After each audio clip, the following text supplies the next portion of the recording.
C'est une petite maison aux couleurs roses du quartier Ananéré de Yopougon à Abidjan, la capitale économique ivoirienne, qui abrite la première bibliothèque féministe du pays. Elle est baptisée 1949 en référence à la marche des femmes sur Grand Bassam, la première capitale de la Côte d'Ivoire, pour réclamer à l'administration coloniale française la libération de leurs époux et militants du PDCI, Parti démocratique de Côte d'Ivoire, détenus pour leurs activités politiques. Fonctionnelle depuis mars 2020, la 1949 est l'initiative de l'écrivaine ivoirienne et activiste littéraire Edwige René Dro.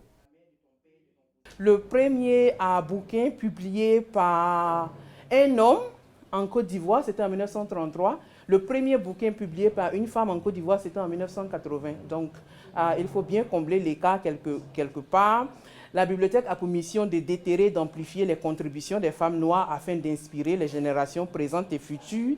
À l'intérieur de la bibliothèque, notamment sur les murs, on retrouve les portraits de différentes femmes africaines et afro-descendantes du monde entier et de divers secteurs d'activité. De la littérature à la mode, en passant par le commerce sans oublier la musique et la politique.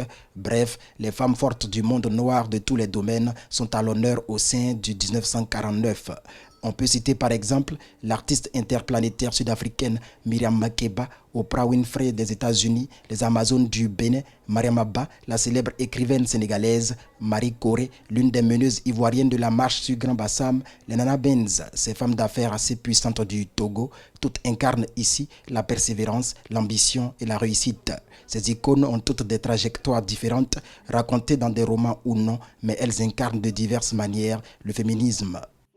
Ce qui m'importe, c'est qu'il y ait la représentativité, que des jeunes filles, que des jeunes femmes, que des jeunes garçons, que des hommes se disent « moi aussi je peux » en regardant les parcours de personnes qui sont venues avant elles. La Bibliothèque des écritures féminines d'Afrique et du monde noir propose pour le moment au public des ouvrages en français comme en anglais. Le voyage littéraire pour les tout petits de 5 à 8 ans qui consiste à lire aux enfants toutes les histoires écrites par les femmes africaines et noires de tous les pays du monde. Le club d'anglais pour les adolescents et les adolescentes pour les inciter à la pratique de langue anglaise. Les causeries littéraires pour les adultes sont entre autres les activités que mène la 1949. Des programmes qui attirent un nombreux public de tous sexes et de toutes générations. Les femmes doivent être mises en avant de la plus belle des façons. Donc faire une bibliothèque féministe qui va faire la promotion à travers des livres féministes, moi ça ne me gêne pas du tout. Tant que ça nous permet de lire et de comprendre ce qui se cache derrière cette idéologie, oui, c'est bien. Je suis venue 2 fois et j'aime beaucoup tout ce qu'ils ont fait ici. Ils sont attentionnés, ils suivent bien et j'aime cet endroit.